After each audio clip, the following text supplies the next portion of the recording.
Mr. Ambassador, it's an absolute pleasure, sir. It's great catching up with you. I'm a great fan. I appreciate it. And I'm going to jump straight into it because I've been looking forward for this conversation for a very long time. I think there's two conflicts right now that are extremely complex to solve. One is Ukraine, and one is the Middle East, Gaza, Syria, Iran, Israel, Lebanon. Most people don't know that what's happening in the Middle East is decades and decades in the making.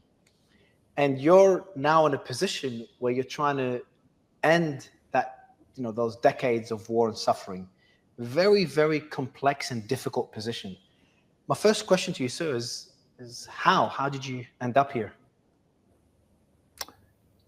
I think fate and destiny is the simple answer. And the more complex answer is the President of the United States happened to be a friend of mine, and as such, a great fan of Lebanon and Lebanon history, since I'm the byproduct of both cultures.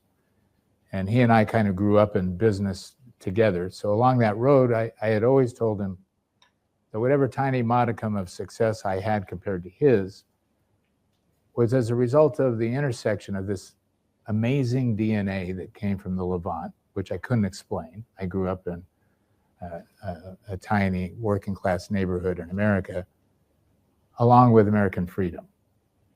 And I never understood what flame that was. Why did Lebanese and Syrians and people from the Levant have this ability to go anywhere in the world and create an oasis in the desert? And it was always on my mind. Later in life, I found out.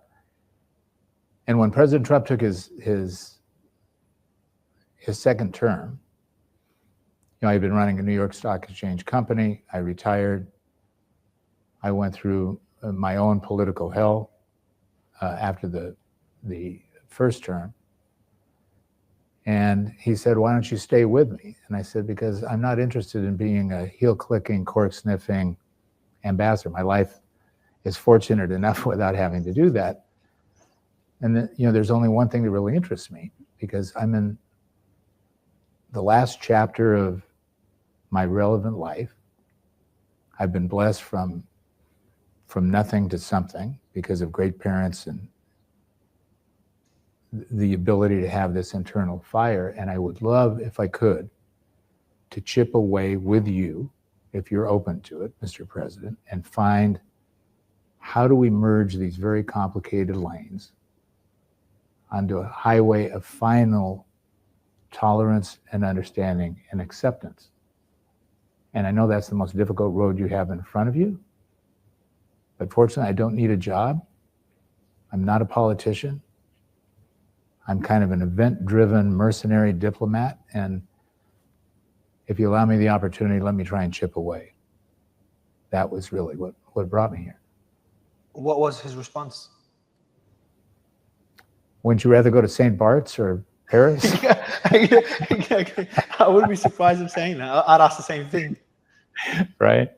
He's so good, and his instincts are so good. And he said, "I get it. That's a really tough task. I want peace and prosperity in that region," which he's done. And so he gave me the opportunity to do it. Quite honestly, and I'd done business, for 40 years in the region. So you think that you understand it, and we come from this blood. You think that you have that ability to be able to connect. And I understood the other side of it. But quite honestly, you have no idea how difficult it is to expunge regrets of the past, right? When you have the lack of nation states in our region, in the broad Middle East. And we talk about Sykes-Picot and what the British and the French did in 1919 and just drawing these lines. But before that, it makes sense, right? You have individuals that worry about individuals. Then what do they worry about? They worry about their family. And after family, what do they worry about? They worry about tribe. And after tribe, they worry about village. And after village, nation states weren't created until the 1900s. So when you talk about any of these places and what they've been through, the torturous tribal rivalries that they've all had, very difficult to meld and say, we've had centuries of this identifying ourselves as an ethnic group, as a tribe, as a village. We've had sons that have been killed by our neighbors. We've had fathers that we've lost. We've had mothers and daughters that have gone through these obliterations. So to walk in the door in one day and say, oh, by the way, we're going to have a great new program. You're going to love this new map. It doesn't happen that way.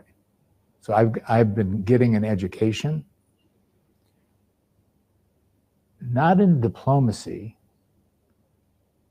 but in aligning expectations, the humbling effect of the fact that everybody wants peace. I haven't, in these difficult countries, I haven't honestly had a dialogue or an intersection with any group, any faction, any individual who didn't claim, and I really believe underneath it, that they want peace. But peace seems to be an illusion. You have to have foundation stones in order to get to peace, and that's always the problem, is how do you get there? Can you tell me more about these discussions behind the scenes? Because you've met the Prime Minister of Israel, Netanyahu, you've met the Lebanese president, you've met Nabih Berri, who's an ally to Hezbollah, and some see him as a de facto representative. You've met the Syrian president, al-Shara. So you've just met all these different individuals, enemies, rivals, and rivals, not recent rivals, but rivals for decades. Can you tell me more about these behind the scenes meetings with all these individuals? You kind of hinted that they all want peace, which is beautiful to hear. What were the biggest difficulties or hurdles you faced in those discussions?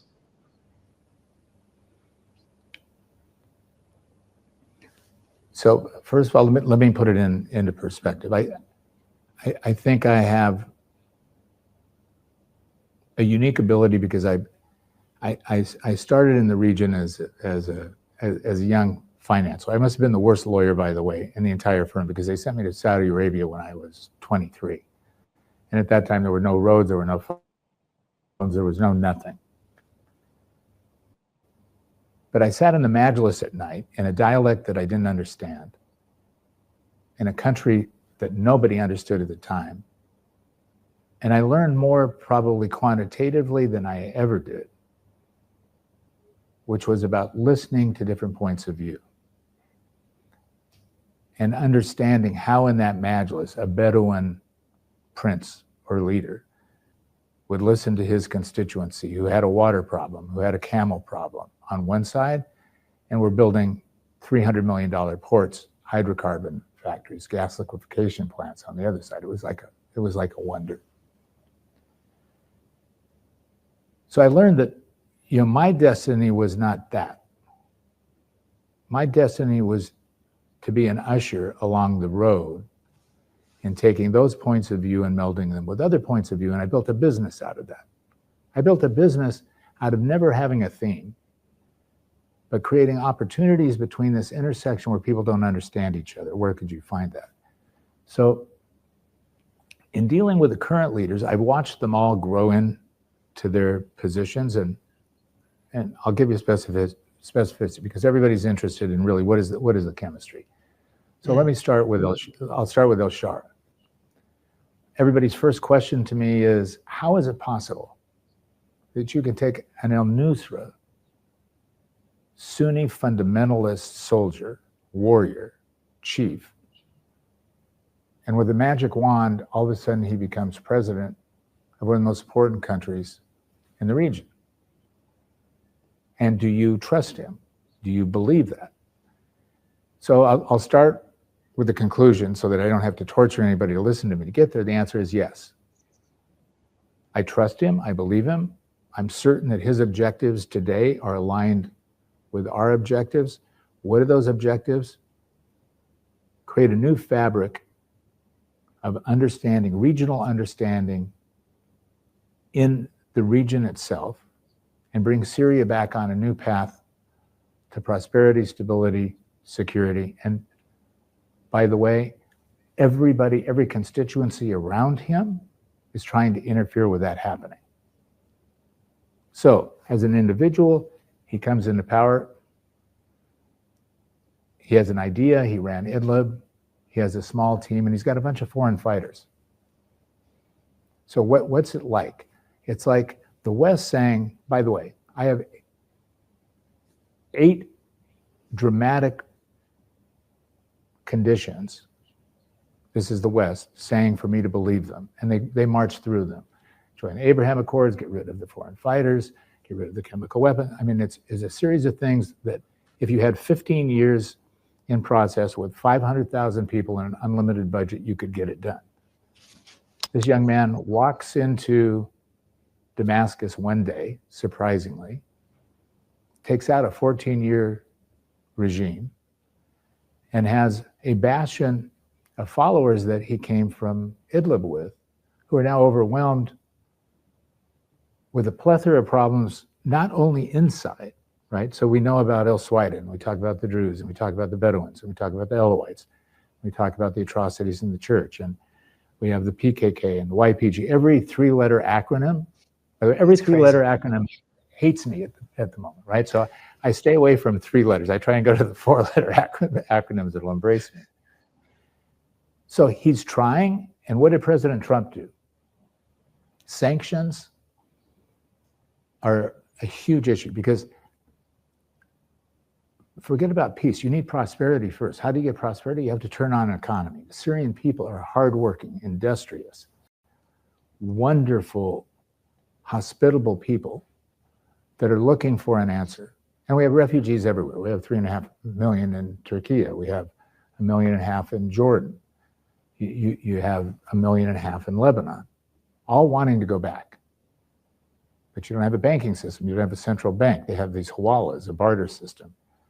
They have 3 days a week of water. They have 4 hours a day of power.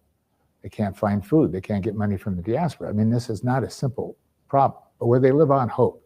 So he walks in, he has a small band of people. We're giving him all these requirements. President Trump comes up on May 10th, May 11th. MBS brilliantly flies al-Shara over. President Trump was well briefed on all the issues, so he knew what both sides had been telling him about, do you unwrap these sanctions? Do you not unwrap the sanctions? And he made the right decision. He said, there's no chance. We have no plan B in Syria. If Syria falls again, the counterterrorism threat from ISIS, from Iran, from all of the things that we're confronting, from Hezbollah, from Hamas, from the Houthis, is going to be unbelievably dramatic. I'm going to give him a chance. And he did. So now the rest of the world is around him. The Gulf is helping. Turkey is helping. Jordan is helping. The relationship with Lebanon is tenuous because the Lebanese are not certain what his agenda is. I'll come back to that. And Israel. So he's got all the inside problems, which are the Druze are saying, I want Druze land. The Kurds are saying, I want Kurds land. The Alawites are saying, I want Alawite land. And he's saying, I want a centralized Syrian government, right? These federal programs have not worked well. So lessons from the past and regime change. By the way, the president wasn't responsible for regime change in Syria. It wasn't him that caused this. And his lessons learned in the past has been since 1948, we've probably had 10 regime changes that people can attribute to the United States. None of them have worked. They don't work. So we spend $3 trillion in Iraq, it's a mess. We go in and out of Afghanistan, it's a mess. We go in and out of Libya, say Gaddafi, we don't like him coming with his camels to New York and tying them to the Statue of Liberty. Get somebody new, it doesn't work. So this president is saying no regime change, no more boots on the ground. We'll usher to help get this done, but you, the rest of the regional community, need to help, and that's what's happening. So he's resource constrained. He has inside problems. Inside problems are, how do you align these minorities so that they can participate in this new centralized regional government? It takes time. So you have missteps and mistakes along the way. You don't have a highly trained elite military. You don't have resources because the sanctions really haven't come on yet. You don't have a team. So you have to borrow teams from everybody. And in the meantime, all of the adversarial disturbers to whom's benefit inures not having a stable Syria, are doing everything they can to disrupt. So my view, do you mind if I ask who those are? Sorry to interrupt. Do you mind if I ask who those parties are that don't want stability in Syria? Not sure if you could name anyone. So Iran being number one, right? Iran is a stated enemy of the United States. They have proxies, Hezbollah, Hamas, Houthis, and others. They're still being funded. You know, we talk about sanctions, holding them accountable. Israel did. President Trump heroically weighed in. I mean, that was an amazing realignment when we're talking about the Middle East and regional power. That was a moment, right? You have the President of the United States talking about peace and prosperity, having power as the overlay, right? As the cloud, which was always there but not utilized, and in a brilliant and surgical way rebalanced that peace, prosperity, and power with no collateral damage. But you better take him seriously. But we still have Iran to deal with. Israel is dealing with Iran. We still have ISIS. When you say, you know, the next question to me in dealing with all of these individuals is, you know, what the hell are you doing? What is America doing? Why should America be in the middle of any of this? The answer is simple. Besides humanitarian issues, we've been through, after World War II, we tried to be the security guarantor of the world. We tried. We had a Marshall Plan, we had GATT, we got free seas, free trade all over the world, different model today, saying we're no longer the security guarantor of the world. Everybody has to stand up for themselves. It's not America first to the detriment of the rest of the world. It's America first, and everybody gather their own crowd around them and let's figure out how we put them back together. But America not intervening in these countries and disturbing the natural balance of things is only one main reason: counterterrorism.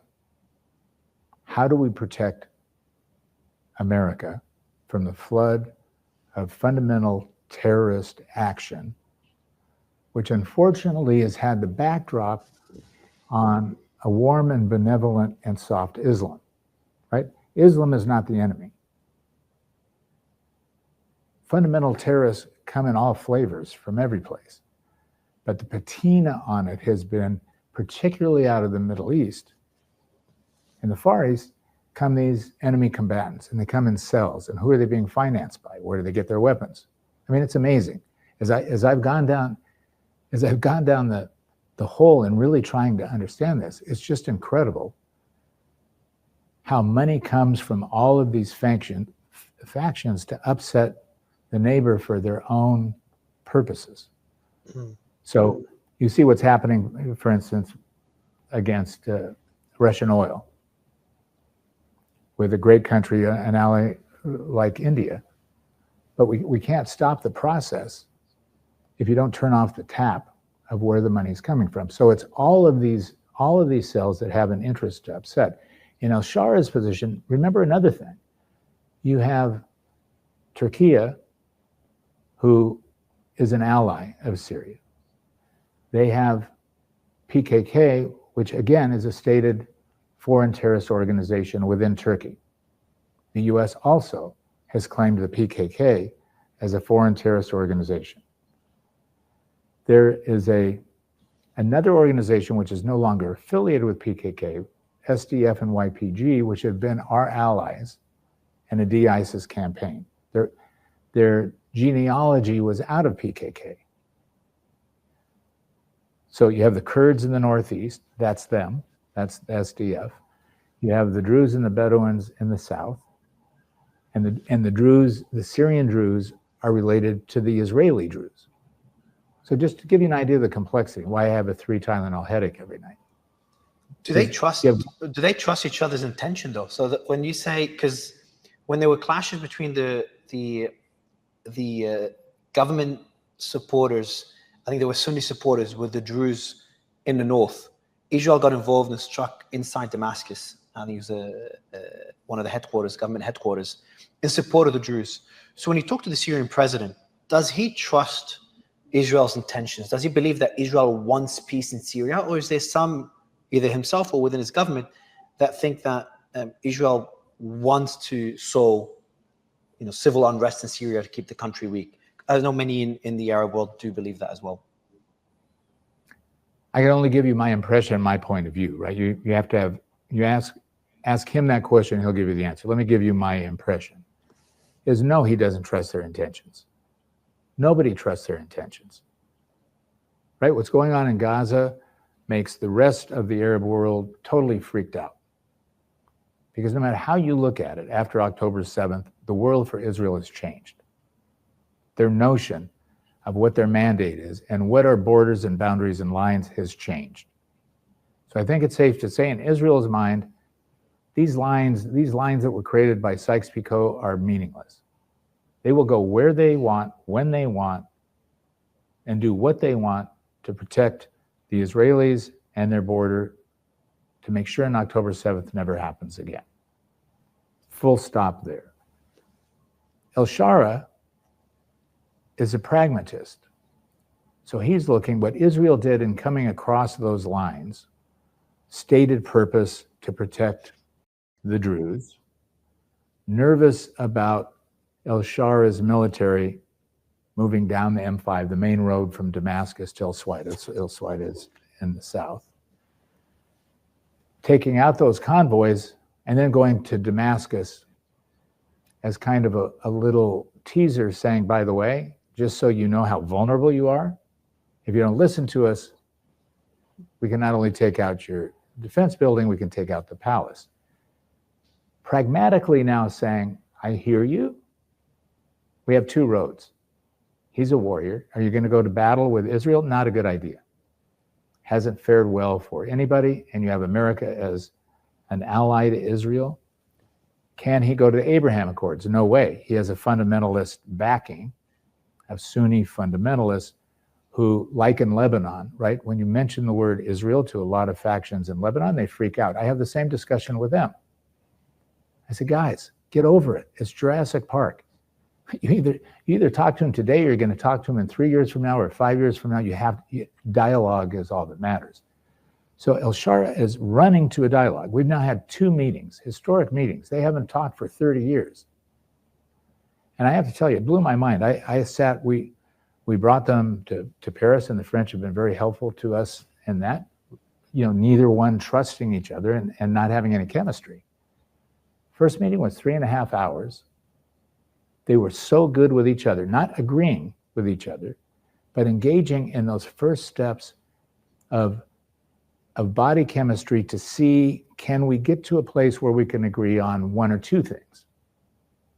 And they did.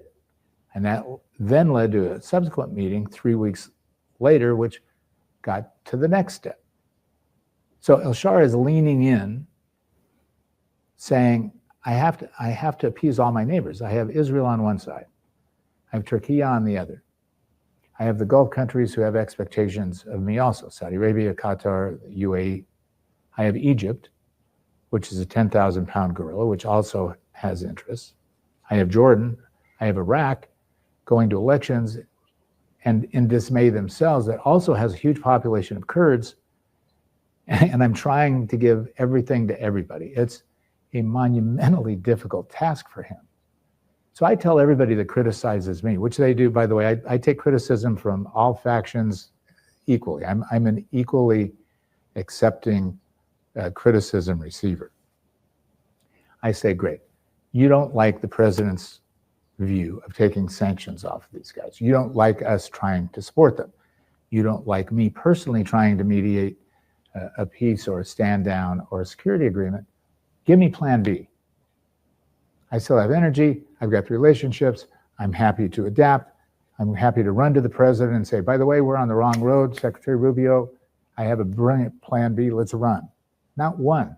There's no plan B. Plan B is chaos and a return to worse than what the Assad regime was.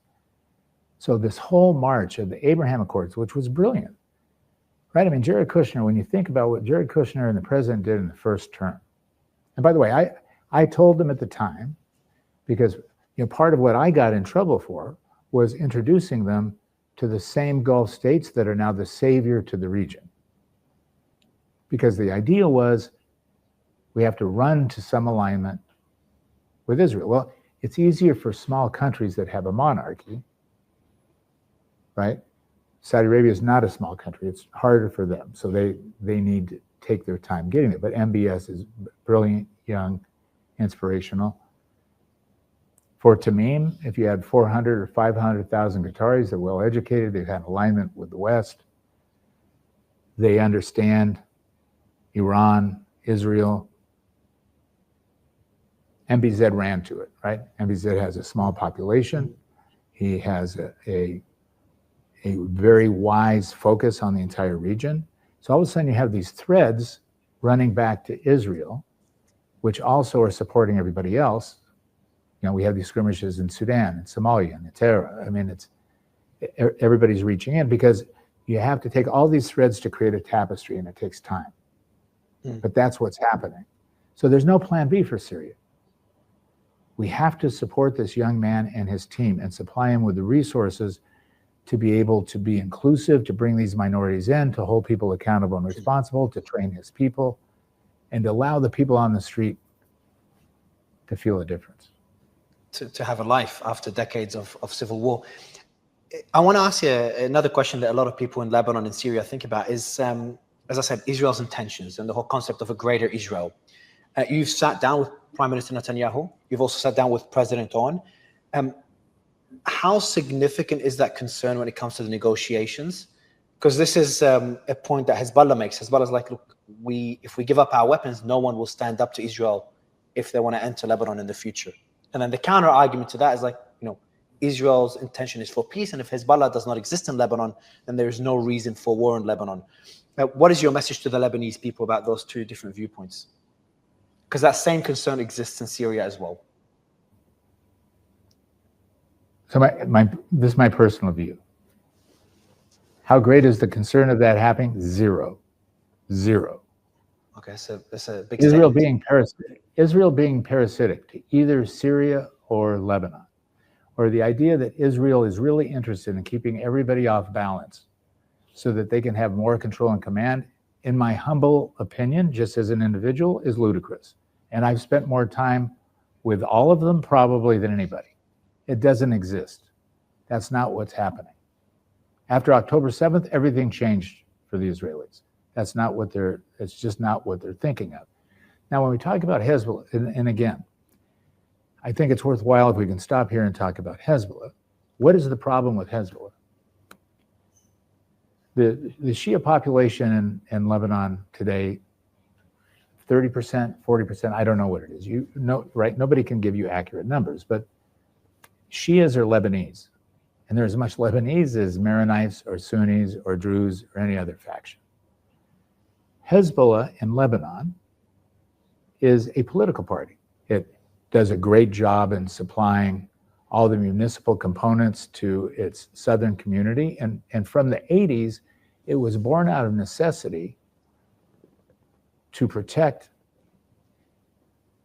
and harness whatever wrongdoings were coming from the Israelis and secondarily the Palestinians.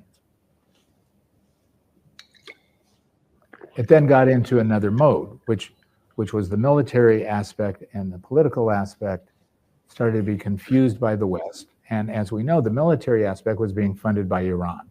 So over time, what happened is America and other Western countries looked and said, there's no difference. Hezbollah is Hezbollah. It's an Iranian proxy.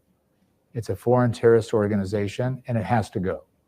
We, America, funding Lebanon. By the way, America loves Lebanon. And people who criticize me, and I'm happy for the criticism, I'm here for only one reason, is my heart, my soul, my family's heart and soul is Lebanese. My ability to express it is American. Because America gave me the gift to come from nothing to something. And what we here have to do is it's your generation that's going to change things. It's not the Jurassic Park generation that's been in control here for 50 years. With massive corruption, people freak out when I say that. There's nobody in Lebanon who doesn't think this place hasn't been corrupt for 5 decades. Of course it is. We don't have, we have $110 billion missing. You have $60 billion out of a central bank that just vanishes. You have the highest electricity in the world. You have a central government that gives you nothing. There's no water, there's no electricity, there's no power. A laugh is the only communal thing that's there. And yet you have this dedication to the beautiful Lebanese history, and people in Beirut prosper. But Hezbollah itself is a part of the Lebanese world. So you can't just say, we want to disarm Hezbollah. Everybody's armed. You go into any car, you know, everybody's carrying a .357 Magnum. Most people have AK-47s or 50 caliber machine guns at home. I mean, this is not an environment where you're going to disarm small arms. And disarming is not really the issue. The issue is Hezbollah is looking and saying, we are the last stop for you against Israel and maybe Syria. And after al-Suwaida, that argument has become even more impacted, right? Because the Lebanese community is saying, wow, Israel just blew through the lines. They went all the way to Damascus. They might do that to us. And by the way, if they don't, we have a jihadist who may not love Shias that we're in constant dialogue with on this border boundary, and maybe that's going to happen there. They haven't fired a shot. Hezbollah hasn't fired a shot at Israel or anybody else since the signing of this November 2024 agreement. And in past history, the inside battle with Hezbollah, there's only been one or two. So, what's the answer? The answer is you have to have a better solution for the Shia population. Let's forget about Hezbollah for a minute. And going to your very good question about Speaker Berry, I hold the three leaders that you have in unbelievably high regard. And I think it's an opportunity for Lebanon, for all of us, to empower them and use them in a manner that hasn't happened for 70 years. And Speaker Berry is a legislative, dynamic holdover of another era, but we need him. He is the voice and the power, not just to the Amal party, but to the Shia community. We have to listen to him. He has to help us. We have to figure out a path for the south of Lebanon. Disarm them is not the issue. How do we get them to not want to use weapons? How do we get them to rely on laugh? How do we give them another economic prospect other than taking money from Iran? And I can tell you one thing, this president, Iran, and I have this conversation, I wish, you know, if the political situation were different, that I could sit down with Hezbollah, if they would listen to me and say, look, your road is to laugh, the Lebanese, and eventually, I know you hate the word, Israel. Israel is not your enemy. The US will stand by laugh, help fund them, and Iran is going to be gone, whether it's today, tomorrow, or the next day. The situation with Iran, the United States, and Israel is not going to sit by and allow them to continue on the path that they're on. It just isn't going to happen. You have path A, path B, path C, I don't know which path, but switch saddles on the horses now while you can to a better life. Not force you to have Sunni and Shia laugh, disarming or fighting. Laugh as in Lebanese armed forces, just for the audience. Yes. The Lebanese military. And they've been through a civil war. Nobody wants that again. Nobody wants another 1,000 boys and girls dead of Lebanese fighting with Lebanese. It's not going to happen. So I keep chipping away as, you know, I'm like an Uber driver. I'm just trying to marry one point of view with another point of view and take them to a destination. It may not be the final destination, but at least we're moving someplace. And then from that destination, we can redefine it. And in Lebanon, you know, there was a scurry today about comments that I made towards the press. I mean, let me start with saying, I have been the greatest friend, I'm the greatest supporter of the press all over the world. The media here, I've grown attached to.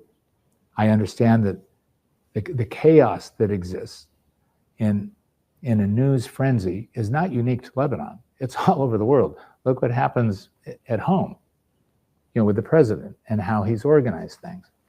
Or in Alaska with, remember President Putin, everyone was just yelling and President Putin was confused and yelling, and then you see Trump upset on the side. So that's another recent example. Right? So it's not, and look, if I had to do all over again, I wouldn't have used those words and I wouldn't have been as quick on the trigger. Why was it that way?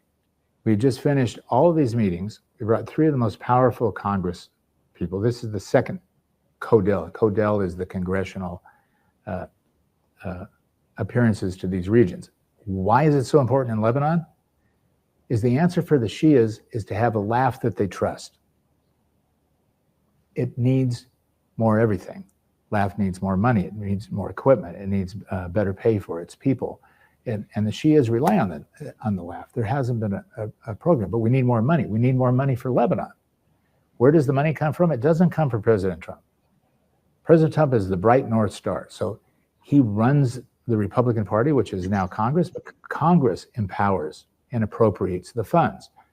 So I brought the head of the Appropriations Committee for the Senate, the head of the ranking member for the Foreign Relations Committee, and a senior member of Congress to have these meetings, and they had a love affair. So I'm trying to usher the best of Lebanese experiences, right? Besides hummus and tabbouleh and warm Lebanese hospitality, which they loved.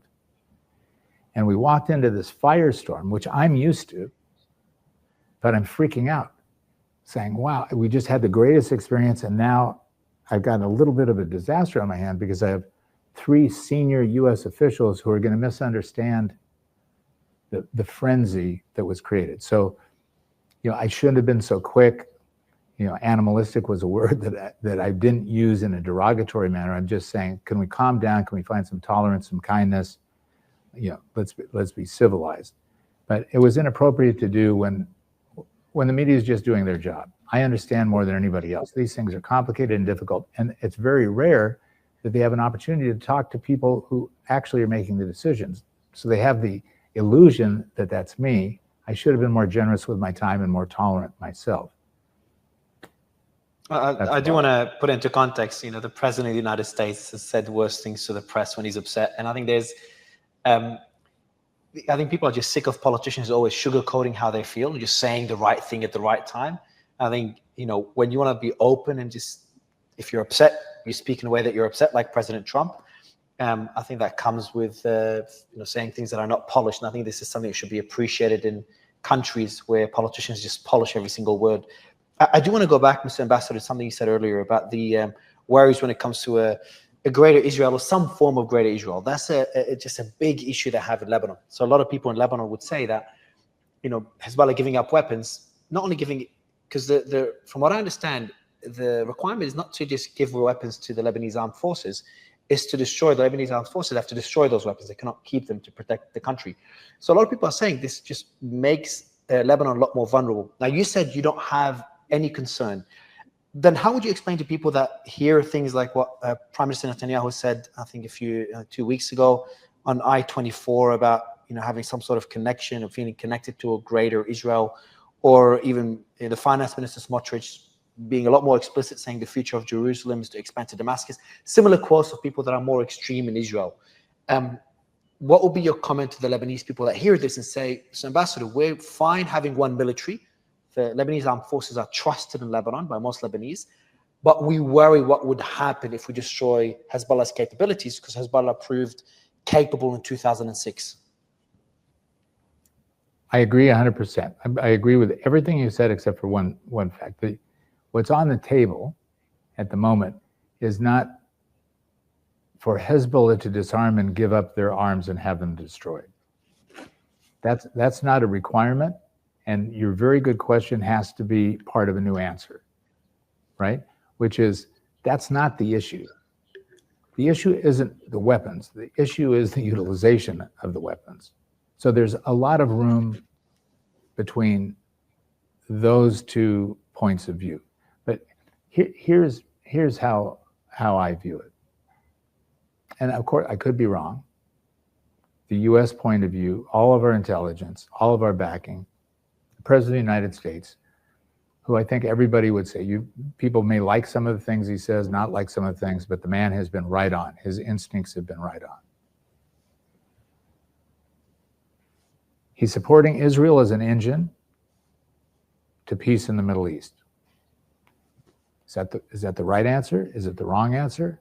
Is it the in-between answer? It's the stated answer. So what I try and tell all of the Lebanese is we have to go to a new place. For 50 years, we've been on this road, this confessional road of Maronites, Sunnis, Shias, Druze, Melkites, Greek Orthodox, the confessional system. We're going to evaporate as a dinosaur. We're a tiny little, I say this pleadingly, right? This isn't about surrender. This is about survival. It is about survival. We will not survive. Your generation and your kids will not survive in this beautiful environment unless we adapt. But the road, the greater Israel, we're dealing with politics everywhere.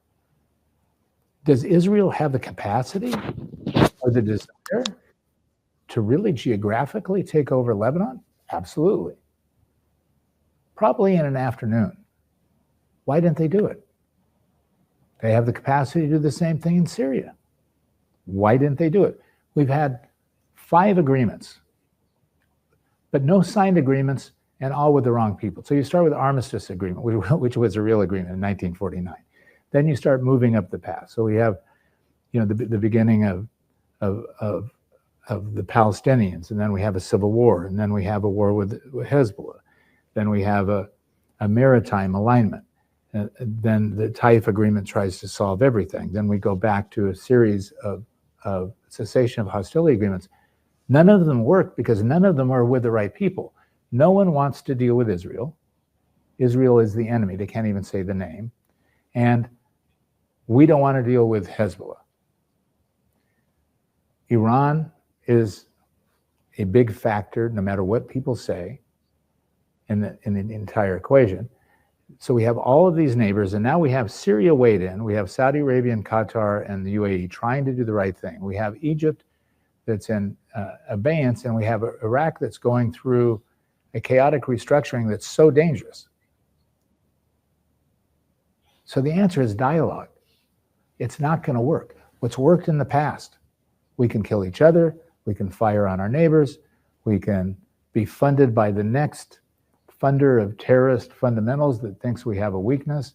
And what are we going to lose? Here in Lebanon, we have the most geopolitically important spot.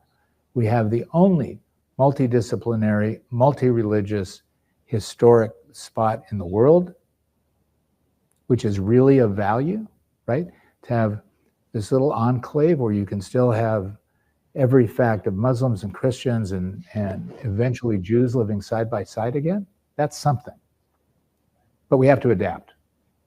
We've got to get rid of this anxiety from the past. The US is sitting here saying, we will help. But expectations of the future have got to be defined. And it's not the fear of Israel. It's trust. Israel doesn't trust Hezbollah. Hezbollah doesn't trust Israel. The Hezbollah doesn't trust LAF because LAF doesn't have the ability yet to fill that spot. And the politicians are all shifting. But you have some reformists in place that have the right idea. It's changing. But we all have to weigh in. A difficult question I'm going to add to this. First, your statement that you think Israel's intention, that there's zero possibility or likelihood that Israel wants to, invade more territory in Lebanon or Syria. That is not their intention. They want peace on those borders. But wait a second. That isn't what I said. Oh, please correct me. I apologize. I said they don't want to take over Lebanon or Syria. That's a different take over. I understand. So, do you think there is a risk they might want to take over some additional territory? Number one, and number two, what happens to the existing territory south of the Litani River, where Israel is still certain territory that Israel is still there? They've even expanded their presence post the ceasefire agreement. Their reasoning is that to avoid Hezbollah expanding in the region, and obviously the territory in Syria, that there's been reports there is some sort of agreement there for Israel to pull out. On Lebanon, though, it's a bit more vague. Israel said, I don't remember the exact quote. I'm sure you spoke to Netanyahu. You know his intentions more than anyone. But in public, his office said that Israel's planning to work with Lebanon and assist Lebanon. I think that's the word he used. So I'm just curious to see what you think they mean. So they said stand ready to support Lebanon. That was their word from Netanyahu's office. So my question to you is, what happens to the territory where Israel's exists right now, Lebanese and Syrian territory? Okay, first of all, let me tell you, Netanyahu, my impression again, just my impression, I spent almost 2 hours with him. My argument was a personal one. I was saying, talking about Gaza is way over my pay grade. You're talking to the President of the United States and Steve Witkoff, who are Secretary Rubio. You have the three most important people in the world to talk to about that. I come from your region. I have Lebanese blood, and I'm asking you to do something that I know will do you well and do Jews all over the world well. Give Lebanon a break. Give them a whiff of tolerance and understanding. You can't be apparently so brutal on everybody, of going anywhere, anytime you want, without rationale. It's going to backfire eventually. And you need support teams around you, and you could have Lebanon easily. Give up the idea. If you think that there's cells moving, or that things are building, or that there's an indeterminable process or attack that's going to take place, if you give them 30 days, give us 30 days, 45 days, so that we can go back to the Shias and say, okay, we've got something for you. Now we're going to stop, and we have the economic program that you're talking about, which I'll come back to. You're not going to lose anything. But just be the perfume of tolerance and understanding, so that they know you're not Quranic on them. And he agreed. I was amazed. By the way, he's a real guy. He doesn't bullshit. He just said, you may like it or not like it, but he just lays it out exactly the way it is, as does Ron Dermer, as does the Minister of Defense. You don't like everything they say. I wasn't happy about everything they said, but I understood it. Versus the edges in other places where you know what you're hearing is not what's happening. These lines, so just to the viewing community, these lines, I mean, you're talking about sometimes 2 kilometers or 4 kilometers. So it's what size pen drew the blue line and the green line and the red line. You could lose your mind over this, honestly. But people are losing lives over this, which again, to me, is amazement. Who cares? It's not about the line. Sovereignty is not that. Sovereignty is the heart and soul of the people. We're going to lose lines over an argument of 2 kilometers away. We talk about the Sheva Farms. I mean, I went to the Israelis took me to the Sheva Farms. I've heard about Sheva Farms. It's a big issue for Syria, Lebanon, Israel. So I'm massively, ignorant on the geography. So I have them take me there. Honestly, in my mind, I thought I'm going to see a Kentucky white fenced thoroughbred farm.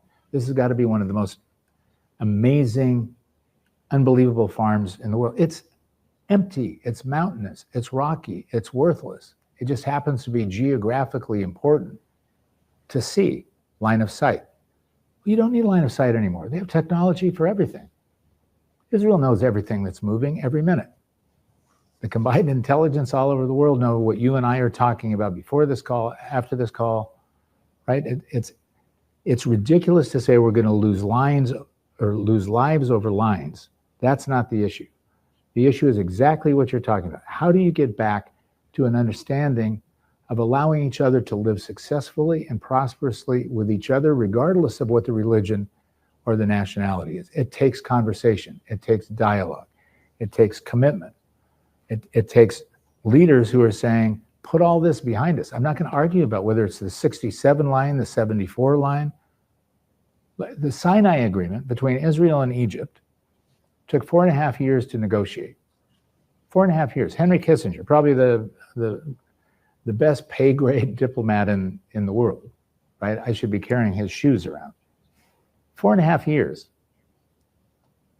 But it was a utilization agreement. So Egypt kept the land. It was about what happens inside. Now the Egyptians and the Israelis still don't like each other, right? They're not talking to each other, cooperating, which is the other problem. Egypt has to have prosperity itself. So I look at the next process as saying, give it up. I'm not going to, I'll tell you one thing. At this point in my life, I am not going to spend my life in geography defining, was the blue line done with a Sharpie or was the blue line done with a ballpoint pen?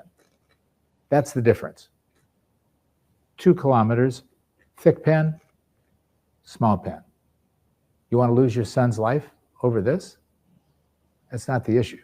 So it's ushering everybody to a new way of thinking, of getting over the tribal rage of disrespect. I mean, what I've found, I mean, if you were to ask me, besides all the things that I don't know, and what an amazing education and how privileged I am to have the ability to be with these great minds and great people and great countries.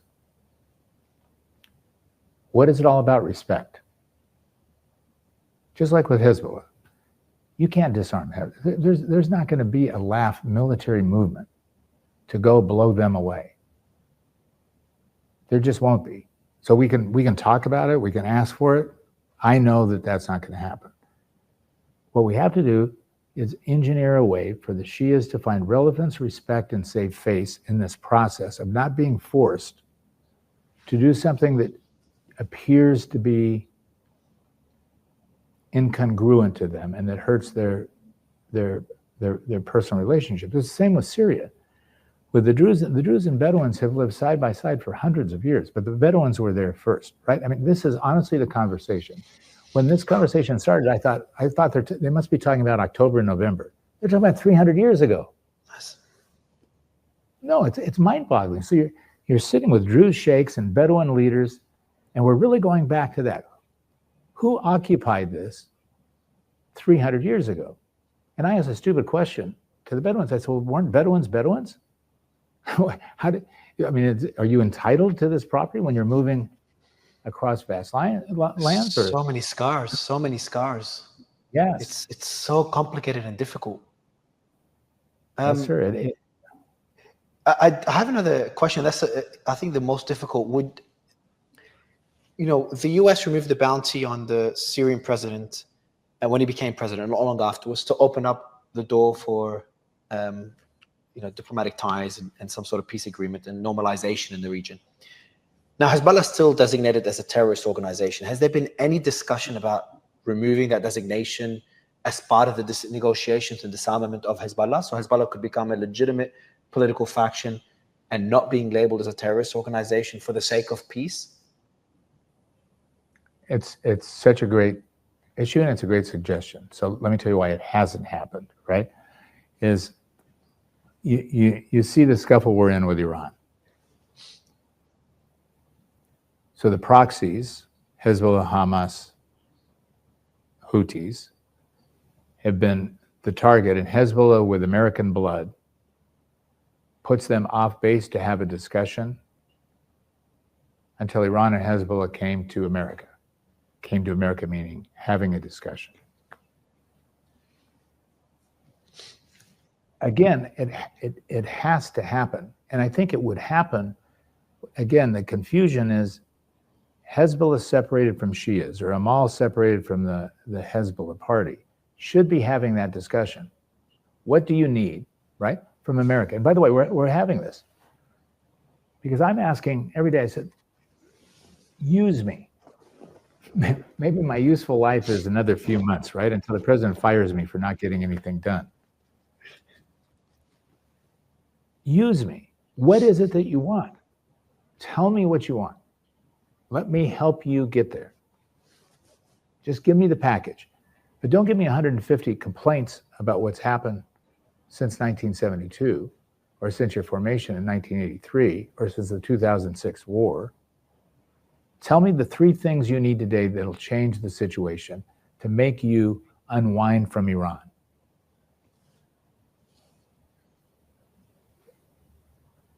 Look at me as your proxy to go to Lebanon, to go to the US and our donor partners and say, okay, we need a living in the South. Right now, let me just give you the numbers. And this is, I'm a finance guy, but I don't know the exact numbers, and this isn't classified. This is what I think, is you have Hezbollah soldiers, military, reserves and non-reserves, probably 20,000 of each, 40,000. Let's say they make $700 a month. By the way, laugh, soldiers in Lebanon make $275 or $300 a month. So the laugh soldier has, right?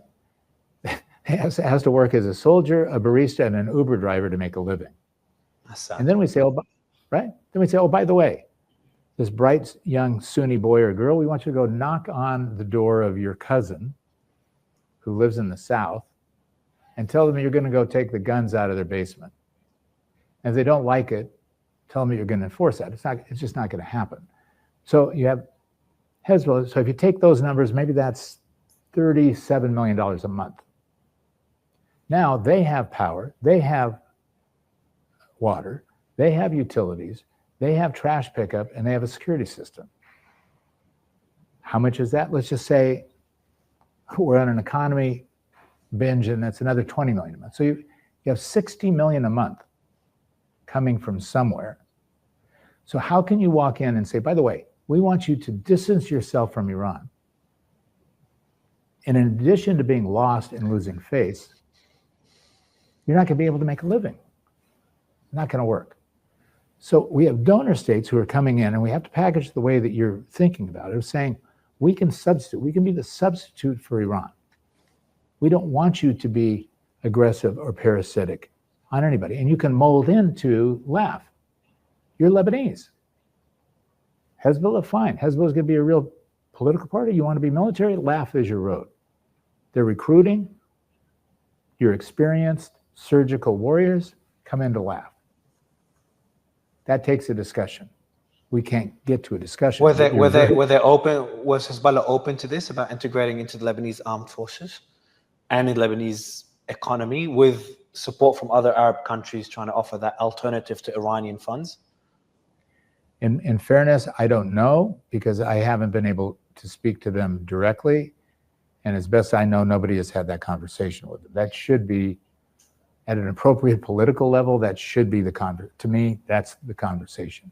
Is it's not through weapons, it's through carrots, and the stick is, if that doesn't happen, eventually you're going to lose your relevance. Not because the U.S. is threatening anything. We're not.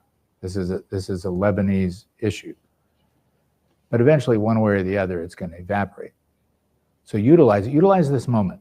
Look, Iran is on its heel, and we love the Iranian people. When I talk about these countries, the sad thing is, I mean, this is isolated leadership everywhere, right? It's just corrupt men who have their own purpose in life, and the people suffer. The Iranian people are amongst the smartest, most sophisticated, most educated.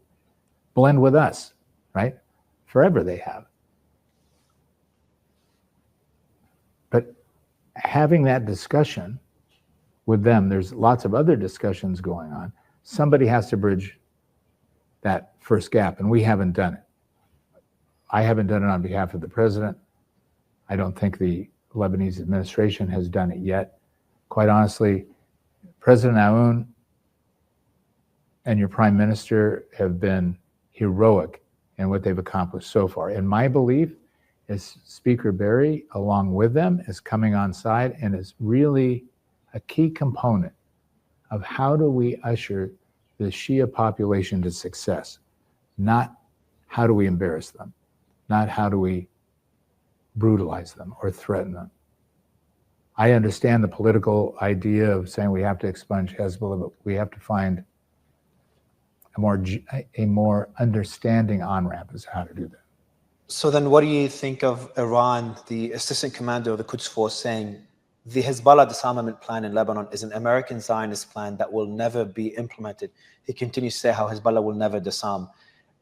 Is that aligned with Hezbollah's stance? Because Hezbollah's comments were a bit different. There seems to be a path to disarmament. And we've seen the two deviate a lot over the last few months as Israel pounded Hezbollah and pounded Iran.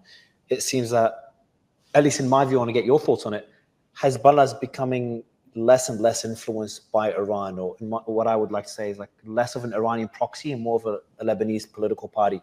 Would you agree with that view? I do.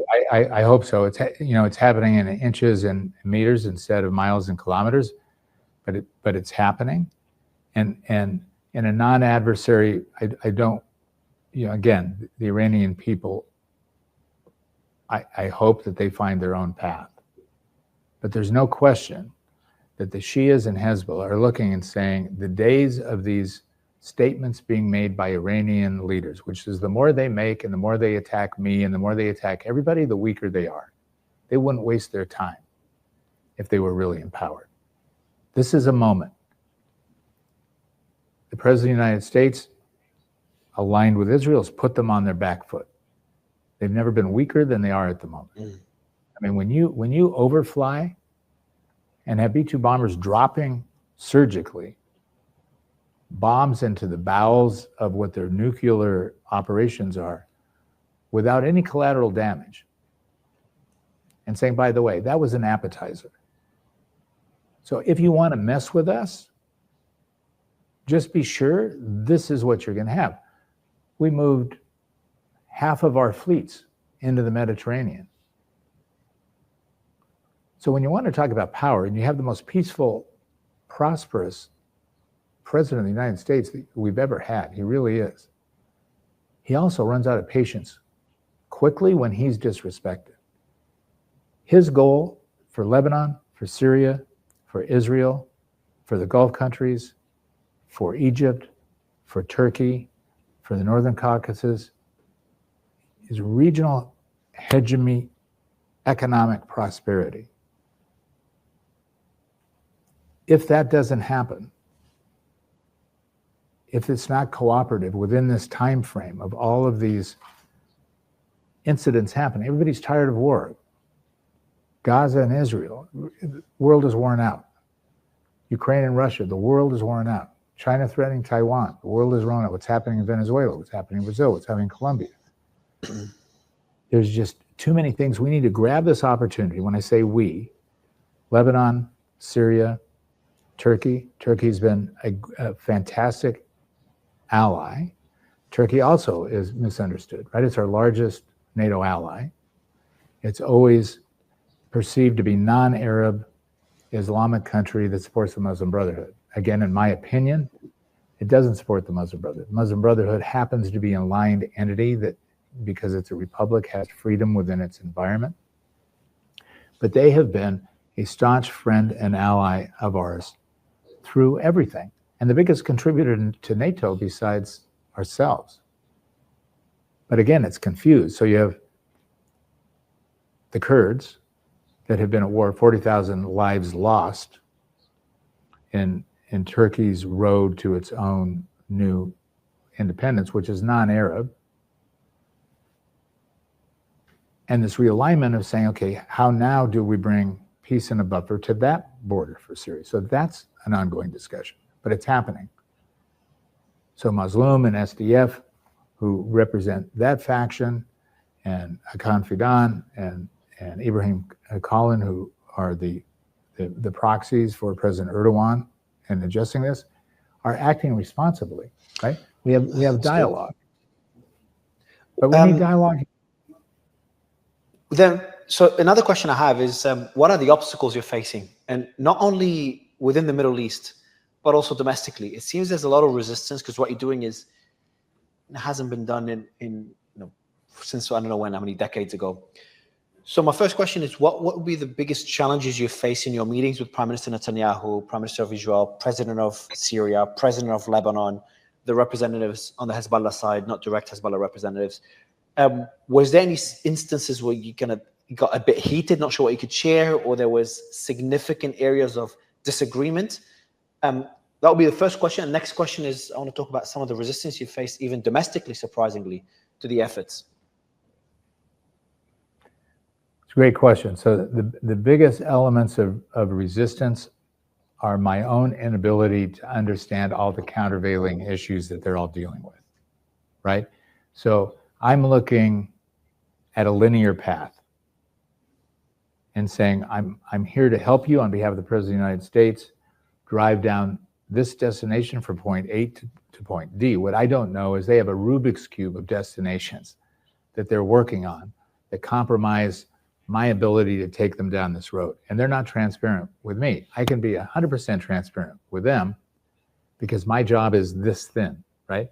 Oh. I know I'm empowered to get this thing done, but I don't know all the things that are going on around them.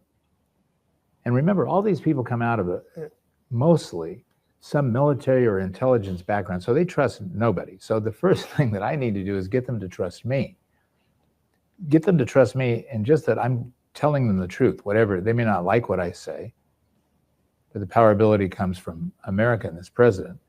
I haven't had an argument with any of them. I've had many discussions in which we disagree all the time. But what I've found them, if they can deal with me, they can deal with each other. It's just getting rid of the regrets of the regrets of the past don't mean anything, right? It's not taking us anywhere. I mean, you jumped ahead. The forum that we're in now is like saying, let's go back to using coin-operated pay telephones, right? You don't have to worry anymore about radio cell towers or telephone phone lines or reporters walking to a room with traditional distribution. You jump to another place. We need to do the same thing. We need to use that model and jump to the next place. It's your generation that's going to do it, because a lot of us are trapped in, you never get out of this frame of mind of the regrets of the past. That's a very good point. Like a lot of the younger generation, obviously I travel around the world. You see, for people in Lebanon, you see Lebanese and Israelis work together. You know, when I go to any music festival, they dance together, have fun, like any other two people. I remember when I was in, I took my partner to Tomorrowland just a few weeks ago, and there was one interesting observation. The two flags that were the most prevalent everywhere, and they were next to each other, dancing together, were the Palestinian flag and the Israeli flag. And the third or the fourth most common one, I was counting them, was the Lebanese flag. So it's just fascinating to see those flags that are just fighting and not able to talk to each other. When you go outside this region, which is kind of controlled by these politicians that live in the past, what we call Jurassic Park, that have a lot of scars, and I don't want to diminish their scars. They've been through a lot. These wars take a toll on everyone, and they don't trust each other. As you said, every leader, Prime Minister Netanyahu, I think, was special forces. President Erdogan was the military. I think he's a general in the Lebanese military. President of Syria was part of the military sect, and initially part of I think it was Al Qaeda. So they don't trust each other. They fought against each other. But outside that region, there is dialogue, there is peace. And I think we need to bring that same sentiment to Lebanon, to Israel, to Syria, and the rest of the region. What about domestic resistance that you faced, Mr. Ambassador? How has kind of been the sentiment like in the US? Has it been a significant support? Was there any voices that were trying to kind of discredit what you're doing? Which would be a shame if that's the case. Yeah, the good thing is I have three bosses: President of the United States, the Secretary of State, and America in general. So I don't listen to the noise. I've been through enough that I admire people's points of view. I know everybody is doing the best they can and trying to lobby for their own personal point of view, and I listen to them. And believe me, there's lots of people who think that America spending any time in the Middle East is a total waste of time, effort, money. And America is the most beautiful country in the world, and the people have the kindest perspective, but sometimes the knowledge on an international basis gets confused. So one thing that the Middle East does horribly, and that Arabs do particularly bad, is representing themselves to that public, to the American public, in a proper way.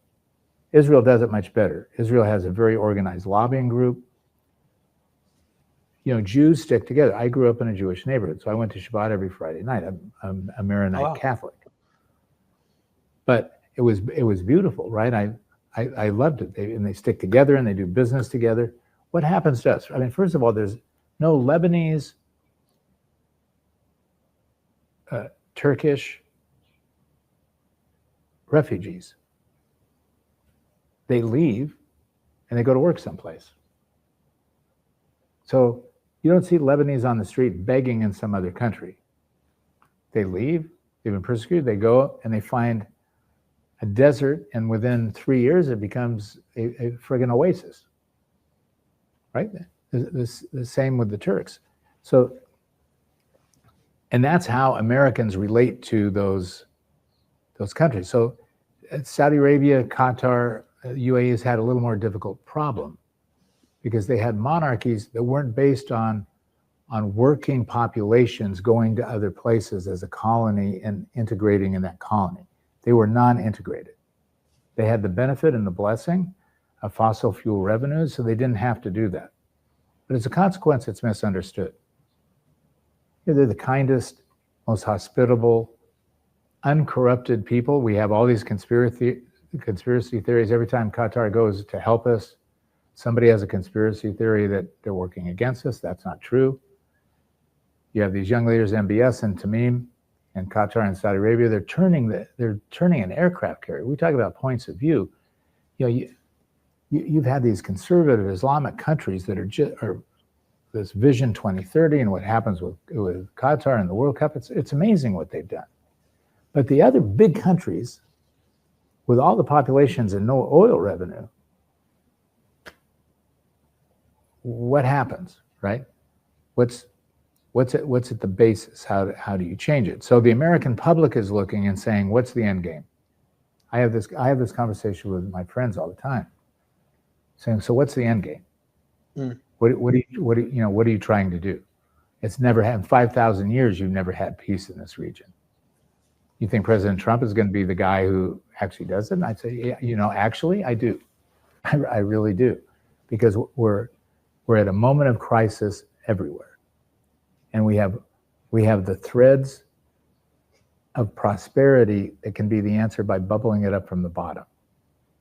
But that's what we have to concentrate on. So I try and explain as best I can. We have a brilliant Secretary of State. Secretary Rubio, I have to say, is one of the safest hands anywhere in the world. He takes the vision of President Trump, who's instinctively like this, but he applies it across the board in a way that I'm in such admiration, because he's also the national security head. So those two jobs only existed one other time in history, which was Henry Kissinger. So he's the highest advisor, personal advisor to the president on all security issues, and he runs one of the biggest foreign policy operations in the world simultaneously. But the message is so complicated. We have to start by saving ourselves. It has to start with Lebanon, saving Lebanon, Syria, saving Syria, Turkey, saving Turkey. The Gulf states are doing their thing, right? They're chipping in. By the way, without them, there's no future for Syria. There's nobody to fund it, right? They have to step in and help. Just like with Lebanon, they need our Hezbollah help. has to, exactly, like Hezbollah, if Hezbollah is being funded by Iran and that's cut off, if you want to remove Iranian influence in Lebanon, then someone needs to fill that void, as you said earlier. Like, I think you're making very pragmatic points. As much as it bothers people to hear those things being said, it's just, you can't, it's just logic. As much as it bothers people, that's just logic. To solve these problems, you got to come up with practical solutions. But then if we do solve these problems, tell the Lebanese people, the Syrian people, the Israelis listening to this, so what happens now? Let's say Hezbollah, Israel fills their side of the bargain, they begin pulling out. And my question to you is their intention to really pull out completely from Lebanon, or we don't know yet? If you can clarify that, because they're a bit vague. What your personal opinion is, because you obviously can't speak on their behalf. Do you think they will pull out completely from Lebanon? And if they do, and Hezbollah disarms, what happens next in Lebanon? What do you envisage for Lebanon? What do you envisage for Syria that's just so fractured right now? Just so people can imagine how the Middle East could look like if this succeeds. So if you take a chapter out of the President Jared Kushner's view of the Abraham Accords, which, by the way, I have such great admiration for Jared. I've known him since he married Ivanka. When he shared that idea with me, I said, "You are out of your mind." You really think you're going to get the UAE and Israel to agree on anything while this Palestinian issue is booming? He said, yeah, I think we can get there. So he got there.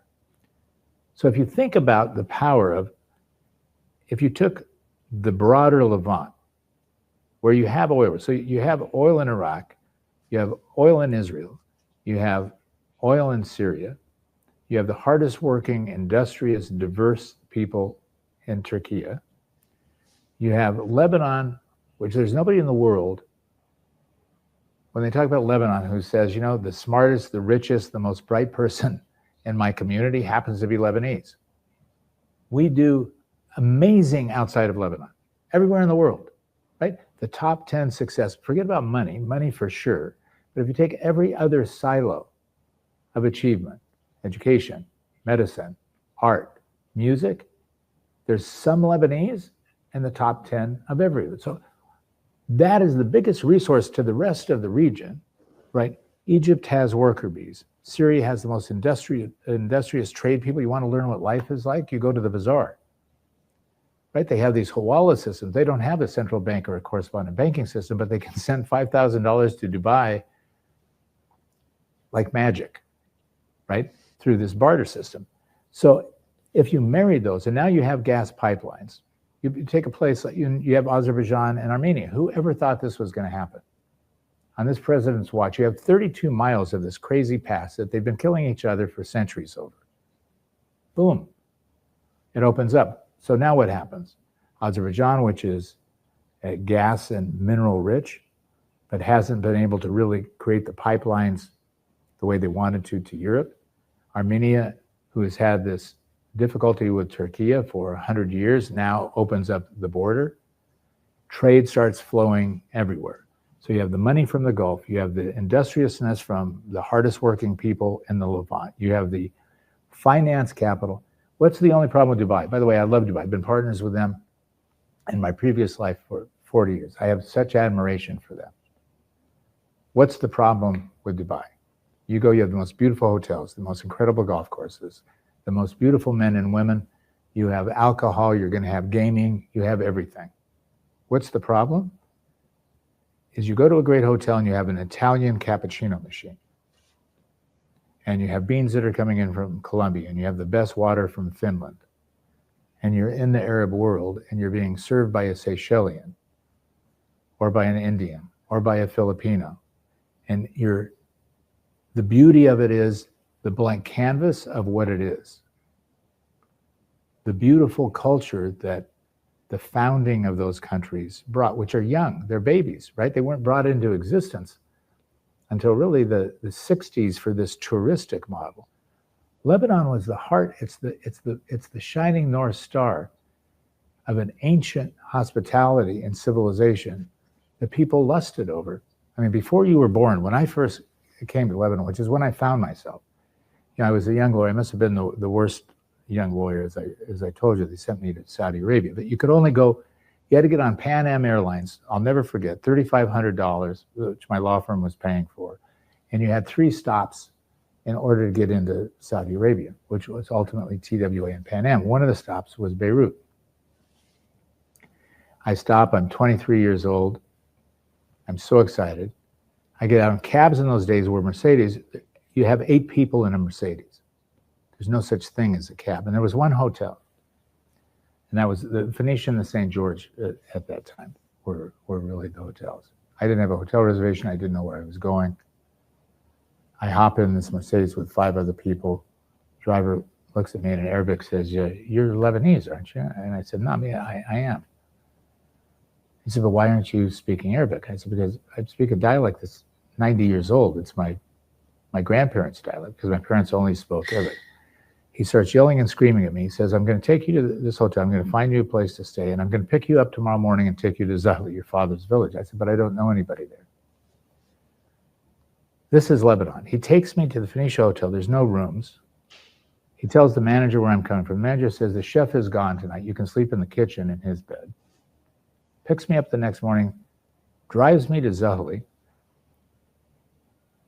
Within 2 hours, and I always heard my father and my grandfather talk about the Berdowni River. To your viewing population. They talk about the Verdani River in Zuhli, which is in the mountains like the Grand Canyon. It's the winter. I drive and it's barely a trickle. There's nothing in it. And I'm going, my God, this is where I came from. This is what it is. We get to this beautiful restaurant, go to the restaurant, ask me, what's your father's name? What's your grandfather's name? What was your mother's name? Where did it come from? And in 40 minutes, there's 200 people. I promise you, I didn't leave for a week. And I found myself. When people say, what is your destiny besides luck for all of us, right? It's luck.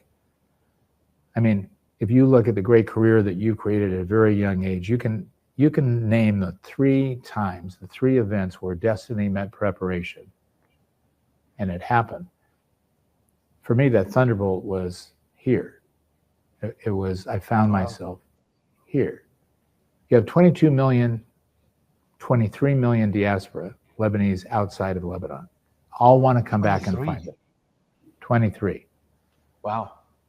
All dying to have an experience. What do they need to have that experience? Number 1, security. They're terrified. Number 2, stability. Number 3, a transparent system. Number 4, enterprise. How do you get, sorry, on that first point you made, Mr. Ambassador, how do you get that security? That's an important concern that the Lebanese have. If Hezbollah is no longer there, and some of them see Hezbollah as offering security for the country from the enemy in their eyes, Israel. And Senator Graham said, I envision as a US Senator, one day the relationship between Lebanon and the US maturing to the point that we would have a mutual defense agreement. Is there any discussions of a potential security guarantee from the US like what we're discussing in Ukraine and Europe?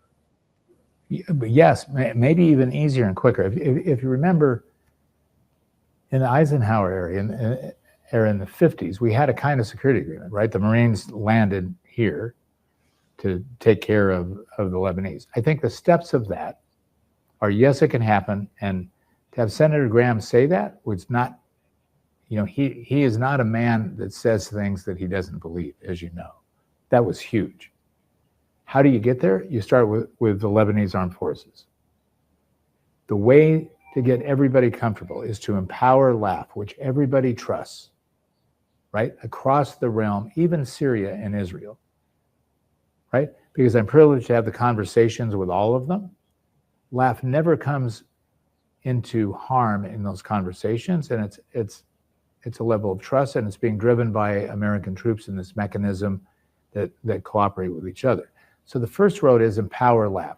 Give them more resources, give them more people, give them more training, give them more money. As in the US giving them military equipment, just to be clear. US supplying military equipment to Lebanese armed forces.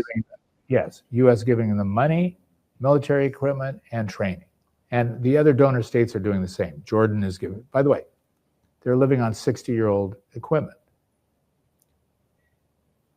And let them, right now, they're the cook, the doctor, the fireman, the soldier. They do everything. And everybody trusts them. The Shias trust them. So empower them as the first step to security. They can do it. Solidify the ports. You have a great new transportation minister in Lebanon who's done a great job. Now you have scanners at the airport. It's going to happen at the ports in Beirut. You have to do the same thing in Tripoli. But it'll happen as soon as you start doing that. So the banking resolution, I don't want to get complicated because the viewers are going to get tired of listening to me on these, but every Lebanese diaspora around the world in the 70s and 80s was sending money to Lebanon. Everyone. Now we had a banking disaster. And I don't want to get into what that was. The Lebanese all over the world are wealthy. They're cash rich. They all have relatives here, and it has a history of banking and finance that is irreparable, but it's been injured. It's like regrets of the past, right? So the banking system went bust. It has to be navigated back to health, but that happens all over the world. It happened in 1989 in America, then 1994 in France and England, 1997 in Asia. It just continues on, right? These banking collapses. So we can get over that. But once you get over that, if you have LAF as security, who are you worried about inside? If the Hezbollah faction is on side, and now we have one Lebanon. They live side by side forever. The Sunnis, the Shias, the confessional system, the French mandate, the Taif agreement, whatever it is, that will change, right? Your generation is going to come and say, look, I don't care whether they're Sunnis or Shias, I want the best person for the job, right? Last question, probably the most difficult, Mr. Ambassador, is there's a lot of people in Lebanon fearing what's happened before. We had a wave of political assassinations about, 20 years ago now. And Lebanon's been through decades and decades and decades of civil war. And everyone's still worried to this day this could happen again. And I think Hezbollah hinted one of their responses. The leader said that there'll be no life in Lebanon. Again, vague comment. If the state tries to force a disarmament. How worried are you that if this doesn't go well, for whatever reason, Lebanon could again descend into civil war? How high is that risk, or how low is that risk? So again, I'm going to give you a cop-out answer because I'm going to give you my own personal view. I don't want to see that happen. I think in the risk envelope, besides what outside countries may want to force Lebanon into to disengage from Iranian, right? The way the outside world looks, it says Iran is the enemy and a terrorist organization. Hezbollah is a terrorist organization. They have to be gone. What does that mean? The Western world isn't at the level that we are, right? They're just saying they want it gone. Now, the reality is you're not going to sacrifice thousands of Lebanese lives again in a civil war. Nobody wants that. So what President Trump is proposing is something different. Is saying, fine, we'll bring donor states to the south. Israel needs a buffer zone, right? What's Israel's worry? Is October 7th caught them by surprise. So what are they really worried about? South of Litani, they think those are launching areas for missiles, rockets, drones. They don't want that to happen. So forget about a border discussion. We need a utilization discussion as to what's good for Hezbollah Shias there, that they don't need to utilize the arms. Who do they need those arms for? They're not going to fire on Laugh. I think it's clear they don't want a war with Laugh, and Laugh doesn't want a war with them. So if you take Israel out of the equation, how do you get them out of the equation? My humble view is the President of the United States' view is a negotiated buffer zone of economic prosperity for the South is the answer, and that will take a little bit of time. So then, why does anybody need to be armed? If Hezbollah then rolls into Laugh, if you have that trust and confidence, which I think you do now, you have a government, to me, today, the leaders and the new ministers seem to be non-corrupt. And I say that from a factual point of view, is there's nobody disputes the fact that traditionally for the last 4 decades, the government has collapsed and you've had a corrupt regime that has lived off of their own resources, which has hindered the people. If that's gone, which it is gone, now you have a new program moving forward. You get rid of the Israeli threat, which takes trust in that buffer zone, and Hezbollah has to buy into it. You give them a new donor, not Iran, but the donor countries building a self-sustained economy, not only for them, but for the rest of Lebanon. And you have Laugh as a security guarantor that's backed by us and all the other donor states that want to see it happen. To me, that's the answer. Then you bring back your generation, the next generation, those 22 million Lebanese outside, who will bring capital, industry, enterprise, businesses, because they want to find that bit of Hanun that they left. And they would have security. And they have an ancient civilization to do with the fact that Dubai is 1,000 miles ahead in technology is not the fact. They can compete. Dubai has to buy Lebanese to make it work, right?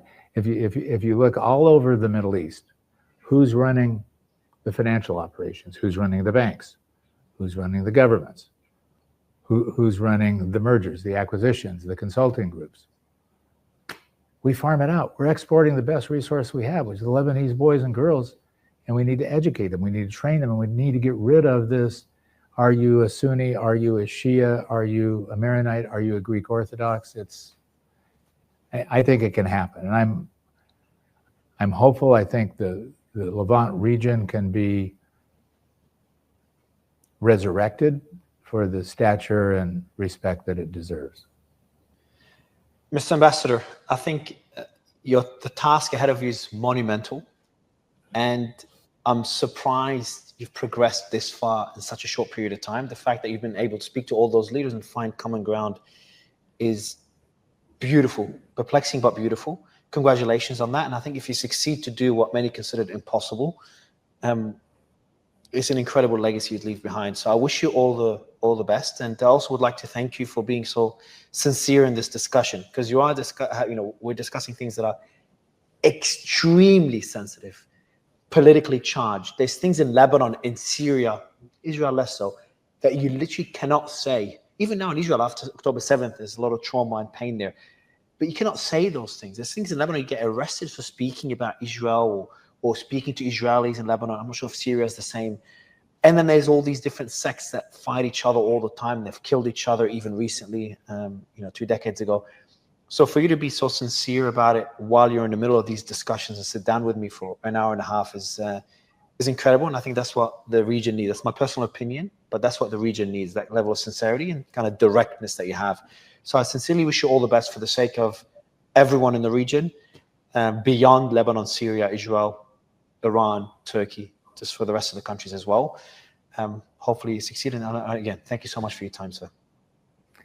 No, thank you. And thank you for everything that you're doing, because without these broad channels of communication for every point of view that can bypass the orientation of the traditional way in which points of view get disseminated, we're all lost. So you're speed dating to that program. And like I said, I'm thankful to my president, Secretary of State, who allow me the privilege and the opportunity to do the one thing that they advised me not to do. Don't screw it up. I'm sure you won't. Thank you, sir. I appreciate it. Thank you.